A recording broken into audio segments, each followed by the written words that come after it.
Hello everyone, welcome to Adhyapana Assam. Moi tumalagor Navajyoti sir. So moi mainly Adhyapana Assamot tumalagor class 9 আৰু class 10 or science or বিভিন্ন topic discuss কৰিম বা tumalagor মই বুজাম. So প্ৰথমতে আজি আমি এইটো ক্লাস আমি class 10 or science খন লৈছো. ইয়াৰে তোমালোকে জানা নিশ্চয় তোমালোকৰ 16টা অধ্যায় আছে. অধ্যায় 1 ৰ পৰা অধ্যায় 16 লৈকে. So প্ৰথম আমি এটা অধ্যায় বাছি লম হেতু হল পহৰ প্ৰতিফলন আৰু প্ৰতিসৰণ ইউনিট টেষ্ট 1 ত তোমালোকৰ এপ্ৰিল মাহত আমি পঢ়িব লাগিব পহৰ প্ৰতিফলন আৰু প্ৰতিসৰণ আৰু জীৱন প্ৰক্ৰিয়াৰ ইউনিট 6.2 লৈকে পঢ়িব লাগে তাৰ পিছত এপ্ৰিলৰ পিছত মে মাহত তোমালোকে জীৱন প্ৰক্ৰিয়াৰ বাকিখিনি পঢ়িব লাগিব আৰু কথাটো হল যেটো পহৰ প্ৰতিফলন আৰু প্ৰতিসৰণ এই চেপ্টাৰটো আৰু সেকেন্ড চেপ্টাৰটো জীৱন প্ৰক্ৰিয়া এই দুটাই কিন্তু তোমালোকৰ আটাইতকৈ দীঘল মানে ডাঙৰ চেপ্টাৰ গতিকে এই দুটা ভালকে পঢ়িব লাগিব কাৰণ এই দুটাৰ পৰা তোমালোকৰ হাইয়েস্ট মাৰ্ক আহিব বহুত নম্বৰ আহিব যেহেতু দীঘলীয়া এই দুটাই প্ৰথম দিছে সো ফাৰ্স্ট ইউনিট টেষ্টত 1 এইটো এই প্ৰতিফলন প্ৰতিসৰণ আৰু জীৱন প্ৰক্ৰিয়া তাৰ পিছত থাৰ্ড পঢ়িব লাগিব আমি জুনৰ মাহত এইটো মৌলৰ পৰ্যাবৃত্ত শ্ৰেণী বিভাজন এইটো ৰসায়ন বিজ্ঞানৰ এটা অধ্যায় তাৰ পিছত পঢ়িব লাগিব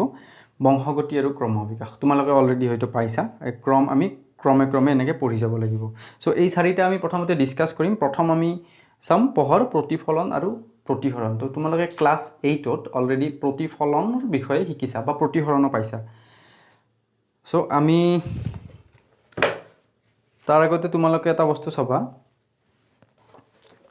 অসমীয়া মিডিয়ামৰ কাৰণে মই বেলেগকৈ ক্লাস আনিম আৰু ইংলিশ মিডিয়ামৰ কাৰণে বেলেগকৈ আনিম আৰু কিছুমান ক্লাস আমি কম্বাইন দুটাতে ইংলিশ মিডিয়ামৰ এছামিজ মিডিয়ামৰ হ'ব হেতু মই তোমালোকক কৈ দিম পিছত সো তোমালোকৰ যিমান ফ্ৰেন্ড আছে বা তোমালোকৰ ৰিলেটিভ কোনোবা যদি আছে ক্লাস 10 ৰ আৰু ক্লাস 9 ৰ তেতিয়া হলে অধ্যাপনা আসাম চেনেলটো সাবস্ক্ৰাইব কৰি দিবা যাতে তোমালোকৰ আৰু যদি কিবা ডাউট থাকে কোৱেৰি থাকে কমেন্টত জনাবা আমি লাইভ সেশন লৈ আহিম বা এমসিকিউৰ বেলেগ ক্লাস আমি লৈ আহিম তোমালোকে যদি বিচৰা সো এতিয়া আমি স্টাৰ্ট কৰিব যাও আজি তোমালোকক পহৰৰ প্ৰতিফলন আৰু প্ৰতিসৰণ চেপ্টাৰটো সো বুকখন তোমালোকে অলপ ফলো কৰিবা মই যেতিয়া ক্লাসটো কৰি থাকো বা বুজাও বুজি নাপালে তোমালোকে মোক কমেন্ট কৰি জনাবা মই পিছত ভিডিওটোৰ পিছত তোমালোকক মই ৰিপ্লাই দি দিম 160 পেজত আছে পহৰৰ প্ৰতিফলন আৰু প্ৰতিসৰণ ওকে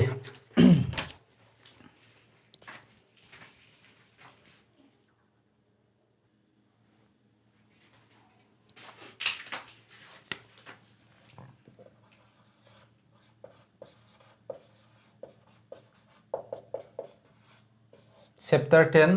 পহৰ সো চেপ্টাৰটোৰ নামটো লিখি দিছো পহৰ প্ৰতিফলন আৰু প্ৰতিফলন আৰু প্ৰতিসৰণ okay so light reflection and refraction English term বিলাক তোমালোকে যিখিনি এছামিজ মিডিয়ামৰ আছে মেইন ইংলিশ টাৰ্ম বিলাক তোমালোকে শিকি যাব কিয় কাৰণ তোমালোকে যেতিয়া হাই সেকেন্ডাৰী সায়েন্সত এডমিশন লবা বা বেলেগ ক্ষেত্ৰত পিছত তোমালোকক লাগিব বা আমি এনেও জানিব লাগে যে পহৰ মানে কি পহৰ মানে লাইট মানে আমাৰ যেটো জ্বলি আছে হেতু বাল্বটো নহয় লাইট মানে পহৰ প্ৰতিফলনৰ ইংলিশ টাৰ্মটো কয় ৰিফ্লেকশন আৰু প্ৰতিসৰণত কি বুলি কয় ৰিফ্ৰেকশন বুলি কয় ডিফাৰেন্সটো হল ৰিফ্লেকশন আৰু ৰিফ্ৰেকশন তোমালোকে দেখিছা চাগে ভালকৈ সো ইয়াৰ পিছত আমি প্ৰথমতে দুটা সৰু পইণ্ট তোমালোকে আগতে পাইছা এটো হল স্বচ্ছ মাধ্যম সো মই ইয়াতে ডেফিনেশন লিখি নিদু কাৰণ এটো তোমালোকে ক্লাস 7 8 ত পাইছাই অলৰেডি স্বচ্ছ মাধ্যম আৰু সেকেন্ডটো হল অস্বচ্ছ মাধ্যম প্ৰতিফলন প্ৰতিসৰণত শিকিব লাগিলে আমি এই দুটা কিন্তু ভালদৰে জানিব লাগিব উইদাউট এনি কনফিউজন স্বচ্ছ মাধ্যম মানে কি ইফাল আমি দেখো জি মাধ্যমৰ মাজেৰে পহৰ পাৰ হৈ যাব পাৰে বা আমি জি মাধ্যমৰ মাজেৰে আমি দেখা পাওঁ আমি কিতিয়া দেখা পাওঁ আমি যেতিয়া পহৰ পাৰ হৈ যাব তেতিয়া দেখা পাওঁ আমি বস্তু এটা কেনেকে দেখো পহৰ আহি বস্তুটোত পৰিব লাগিব তাৰ পৰা ৰিফ্লেকশন হয় মানে প্ৰতিফলন হয় মানে খুন্দা খাই যদি আমাৰ চকুত আহি পৰে হেতুই হল প্ৰতিফলন গতিকে স্বচ্ছ মাধ্যম মানে কি আৰু অস্বচ্ছ মাধ্যম মানে কি ডেফিনেশনটো এনেকুৱা সংজ্ঞাটো হল জি মাধ্যমৰ মাজেৰে পহৰ পাৰ হৈ যাব পাৰে তাক স্বচ্ছ মাধ্যম বুলি কোৱা হয় ওকে সিম্পলকে বুজিব লাগিলে আমি যাক ইপাৰ হিপাৰ দেখা পাওঁ মাজেৰে দেখা পাওঁ যি মাধ্যমৰ মাজেৰে পোহৰ পাৰ হৈ যাব পাৰে তাক স্বচ্ছ মাধ্যম বুলি কোৱা হয় ওকে এক্সাম্পল বায়ু বায়ু মাধ্যমক আমি দেখা পাওঁ আমি এতিয়া দেখি আছো পানী পানী মাধ্যমটো স্বচ্ছ মাধ্যম পানীৰ মাজেৰে পোহৰ যাব পাৰে বায়ু পানী আৰু কি হ'ব পাৰে কাঁচ হ'ব পাৰে বহুত আছে বিভিন্ন ধৰণৰ কাঁচ আছে হীৰা হ'ব পাৰে বিভিন্ন ধৰণৰ তেল হ'ব পাৰে লিকুইড জাতীয় বস্তু ওকে অস্বচ্ছ মাধ্যম কাক বলে ইয়াৰ বিপৰীতটো অস্বচ্ছ মানে যেটো স্বচ্ছ নহয় যিবোৰ মাধ্যমৰ মাজেৰে পোহৰ পাৰ হৈ যাব নোৱাৰে তাক অস্বচ্ছ মাধ্যম বোলে তোমালোকে যদি ডেফিনেশনটো লিখিব খোজা তেতিয়া হলে ভিডিওটো অলপ আগৰ ফালে 10 সেকেন্ড 20 সেকেন্ড আগৰ পৰা চালে ডেফিনেশনটো লিখি ল'ব পাৰিবা যিবোৰ মাধ্যমৰ মাজেৰে পোহৰ পাৰ হৈ যাব নোৱাৰে সেইবোৰ মাধ্যমক অস্বচ্ছ মাধ্যম বুলি কোৱা হয় মানে যাৰ হয়ত আমি ইফাল ইফাল দেখা নাপাওঁ ফৰ এক্সাম্পল এই বোৰ্ডখনৰ ইফাল ইফাল আমি দেখা নাপাওঁ এইটো অস্বচ্ছ মাধ্যম কি হ'ব পাৰে কাঠ হ'ব পাৰে মাটি হ'ব পাৰে ইটা হ'ব পাৰে ওয়াল হ'ব পাৰে প্লাষ্টিক হ'ব পাৰে কিছুমান প্লাষ্টিকেৰে কিন্তু আমি দেখা পাওঁ হেটো ইখত স্বচ্ছ বুলি কয় ইখত স্বচ্ছ এইটো একেবাৰে তোমালোকে মনত ৰাখা কথাটো কি জানানে এই দিনতে তুমি সায়েন্সত 90 প্লাস ৰাখিব নোৱাৰা সদায় অলপ অলপকে কষ্ট কৰিহে 80 প্লাস বা 90 প্লাস বা 95 প্লাস ৰাখিব পাৰিবা গতিকে আমি এটা জাৰ্নিটো ষ্টাৰ্ট কৰিছো তোমালোকে প্ৰথমৰ পৰা যদি আমাৰ লগত থাকা তেতিয়া হলে নিশ্চয় তোমালোকে এটা লেভেল পাবা সো থাৰ্ড হ'ল ইখত স্বচ্ছ মাধ্যম মানে কি অলপ অলপ দেখা পায় ফৰ এক্সাম্পল কিছুমান প্লাষ্টিকৰ বস্তু আমি ইফাল ইফাল দেখা নাপাওঁ চেয়াৰ এখন আমি দেখা নাপাওঁ এটো প্লাষ্টিকটো ইয়াতে পৰিব তেতিয়া হলে কাঠ মাটি প্লাষ্টিক এভৰিথিং ইখত স্বচ্ছ মানে কি অলপ অলপ দেখা পাওঁ প্লাষ্টিকৰ থহা যদি লওঁ আমি প্লাষ্টিকৰ থহাটো ইফাল ইফাল দেখা পাম আমি গতিকে কি হ'ব এইটো ইখত স্বচ্ছ হ'ব স্বচ্ছ মাধ্যমৰ ইংলিছ টাৰ্ম কিটা মনত ৰাখিবা স্বচ্ছ আৰু অস্বচ্ছ এইটো ট্ৰান্সপাৰেন্ট বুলি কয় ট্ৰান্সপাৰেন্ট মানে স্বচ্ছ ইফাল ইফাল দেখা পোৱা অস্বচ্ছ হ'ল অপেক বুলি কয় অপেক এই ক্লাসটো এছামিজ মিডিয়ামৰ কাৰণে মেইনলি সেম ক্লাস মই ইংলিশ মিডিয়ামৰ কাৰণে এটা লৈ আহিম তোমালোকে ফ্ৰেন্ডছ বিলাকৰ লগত ক্লাস 10 ৰ যিমান ফ্ৰেন্ডছ আছে তোমালোকৰ ক্লাছত শেয়াৰ কৰি দিবা সো ট্ৰান্সপাৰেন্ট মিডিয়াম মানে হল মাধ্যম আৰু অপেক মিডিয়াম যাৰ মাজেৰে আমি দেখা নাপাওঁ কাঠ মাটি প্লাষ্টিক এইবিলাক ইয়ালৈকে বুজি পাইছা চাগে আৰু ইখত স্বচ্ছ মানে হল আধা দেখা পোৱা অলপ অলপ দেখা পোৱা অলপ অলপ দেখা নোপোৱা তেনেকুৱা বা আমি যদি কাগজ এখন লওঁ কাগজখন কি হ'ব কাগজখন হ'ব অস্বচ্ছ হ'ব কাগজ কিন্তু কাগজখনত যদি আমি তেল হানি দিও অয়েল যদি লগাই দিও তেতিয়া কি হ'ব ইখত স্বচ্ছৰ এক্সাম্পল যদি ল'ব লাগে তেল হনা কাগজখন যদি আমি লওঁ এইখন ইখত স্বচ্ছ হ'ব ক্লিয়াৰ ঠিক আছে সো এইকেইটা বেসিক বস্তু তোমালোকে জানিব লাগিব এতিয়া আমি আমাৰ মেইন টপিক লৈ আহিম প্ৰতিফলন আজি ষ্টাৰ্ট কৰি দিম সো এইখিনি তোমালোকে যদি লিখি লোৱা ডেফিনেশন কেইটা আৰু এক্সাম্পল কেইটা লিখি ল'ব পাৰা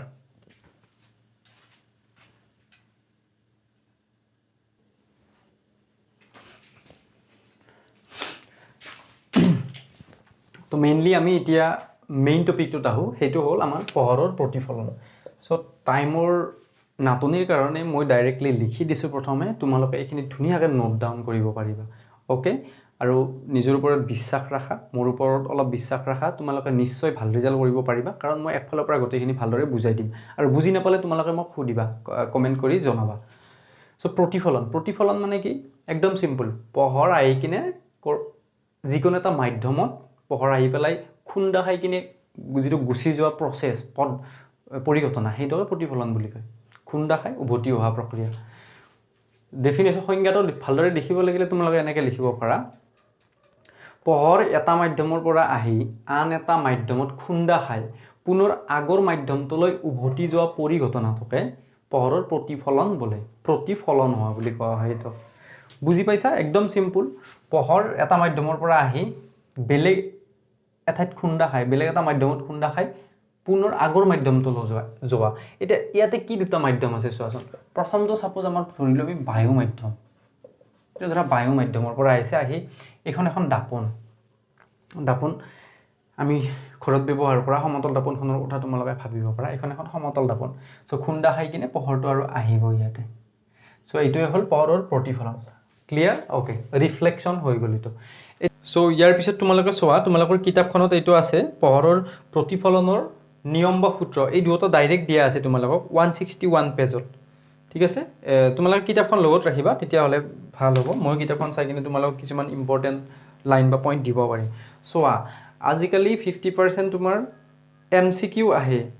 অৰ্থাৎ 45 টা এমসিকিউ আহিব গতিকে এমসিকিউ টো সমানে গুৰুত্ব দিব লাগিব আৰু এমসিকিউ আহে কৰ পৰা এমসিকিউ আহে একদম মাজৰ লাইন বিলাকৰ পৰা সৰু কৰবাত এটা শব্দ থাকিব তাৰ পৰাই দি দিব সৰু লাইন এটা থাকিব তাৰ পৰাই দি দিব তোমালোক গতিকে একদম সাৱধান এটাও এৰি নাযাবা যদিহে ভাল নম্বৰ ৰাখো বুলি ভাবিছা তাৰ পিছত পোহৰৰ প্ৰতিফলনৰ নিয়ম বা সূত্ৰ দুটা হ'ল একেবাৰে সহজ তো প্ৰথমতে ডায়াগ্ৰামটো চিত্ৰটো ভালদৰে চাই লোৱা তোমালোকে সো ইয়াতে এইখন চোৱা সমতল দাপন দাপনখনৰ আনটোফালে শেডেড কৰা আছে মানে ছা দিয়া আছে বা আমি পিছফালে আমি ৰং কৰি দিছো যাতে এইটো কালাৰ কিয় কৰি দিয়ে এইটো অপেক হৈ যায় মানে অপেক মানে কি আছিল অস্বচ্ছ মানে পোহৰটো সৰকি যাব নোৱাৰে পোহৰ পাৰ হৈ যাব নোৱাৰে তাৰ পিছত যিটো ৰশ্মি এইটো এটা ৰশ্মি পোহৰ আহিছে ইয়াতে বহুত কেইটা টাৰ্ম আছে টাৰ্ম কেইটা তোমালোকে চোৱা মানে শব্দ কেইটা চোৱা কি আছে আপতিত ৰশ্মি যিটো ৰশ্মি প্ৰথমতে আহিছে আহি পেলাই দাপনখনত পৰিছে সমতল দাপনখনত সেইটো হ'ল আপতিত ৰশ্মি তাৰ পিছত আপতিত ৰশ্মিটো আহি এইটো বিন্দুটোত পৰিছে দাপনখনৰ যিটো বিন্দুত পৰিছে সেইটো হ'ল আপতন বিন্দু বুলি কয় ওকে সো আপতন বিন্দুত পৰাৰ পিছত ইয়াৰ পৰা খুন্দা খাই দাপনখনত খুন্দা খাই ইয়াকো উভতি গৈছে প্ৰতিফলিত ৰশ্মি বুলি কয় এইটো যেহেতু এই পৰিঘটনাটোক প্ৰতিফলন বুলি কোৱা হয় আমি অলৰেডি পালো ইয়াতে এই যেটো আপতন বিন্দু যেটো বিন্দুটোত মানে পোহৰ আহি পৰিছে হেটো কয় আপতন বিন্দু কয় আপতন বিন্দুত আমি এডাল অভিলম্ব টানো বা এডাল লম্ব টানো নরমাল বা পারপেন্ডিকুলার বুলি কম এতিয়া ইয়াতে দুটা কোণ উৎপন্ন হৈছে এইটা ভালকে চাই ল তাৰ পিছত তোমালোকে সূত্ৰ দুটা ভালকে পাৰিবা নিয়ম দুটা বুজি পাবা এইটো এটা কোণ এইটো কৰিছে আপতিত ৰশ্মি আৰু অভিলম্বৰ মাজত কৰিছে আৰু এইফালে আন এটা কোণ আছে হেটো কোণ কিহৰ মাজত হৈছে অভিলম্ব আৰু প্ৰতিফলিত ৰশ্মিৰ মাজত হৈছে ঠিক আছে সো এইটো হল আপতন কোণ আৰু এইটো হল প্ৰতিফলন কোণ ঠিক আছে আপতন কোণক আমি আই ৰে বুজাইছো আৰু প্ৰতিফলন কোণক আমি আৰ ৰে বুজাইছো এতিয়া চাবা এক নম্বৰ নিয়মটো হল প্ৰতিফলনৰ আপতন কোণ আৰু প্ৰতিফলন কোণ সমান এটো ভেৰি ইজি সকলে মনত থাকিব সকলৰে যে এই কোণটো আৰু এই কোণটো সমান কাৰণ ইয়াতে অভিলম্বডালৰ লগত যিমানেই হালি আহে এইডাল প্ৰতিফলনৰ পিছতো সিমানেই হালি গুছি যাব এই ৰশ্মিটো প্ৰতিফলিত ৰশ্মিটো সো আপতন কোণ আৰু প্ৰতিফলন কোণ সমান আৰু তাৰ মানে I equal to R angle I কোণ সমান R কোণ প্ৰথমটো হল দ্বিতীয়টো চাবা দ্বিতীয়টো কিছু মানে টান পায় অলপ কাৰণ ইয়াতে সমতল বুলি এটা শব্দ আছে তো কনসেপ্টটো ভালকে বুজি লবা আপতিত ৰশ্মি মানে এই ৰশ্মিটো আপতন বিন্দুত টনা অভিলম্ব কোণডাল এইডাল অভিলম্বডাল ক'ত টানে আপতন বিন্দুত টনা হয় আৰু প্ৰতিফলিত ৰশ্মি মানে খুন্দা হোৱাৰ পিছত যেটো ৰশ্মি গুছি গৈছে হেটো হল প্ৰতিফলিত ৰশ্মি এই তিনিটা ৰশ্মি আপতিত ৰশ্মি অভিলম্ব আৰু প্ৰতিফলিত ৰশ্মি একেখন সমতলত থাকে তোমালোকে ধুনিয়াকৈ ছবিটো আঁকিবা আৰু এটা লিখি লবা একেখন সমতলত থাকে মানে কি জানানে ধৰা এইখন বোৰ্ডখন এখন সমতল সো বোৰ্ডখনৰ যদি অচৰেৰে ৰশ্মিটো যদি আহে প্ৰতিফলিত ৰশ্মিটো বোৰ্ডখনৰ অচৰে এনেকৈ গুছি যাব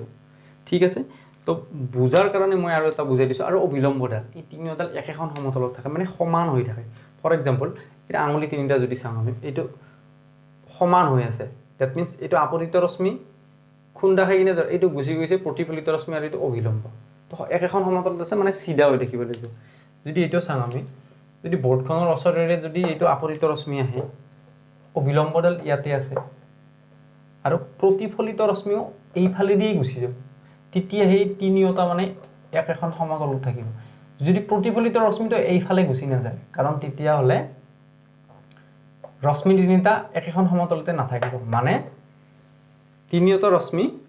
সেম এনেকুৱা হ'ব লাগিব এটা লাইনত থাকিব লাগিব নট লাইন এইটো হ'ল এখন সমতলত থাকিব লাগিব বুজি পাইছানে ওকে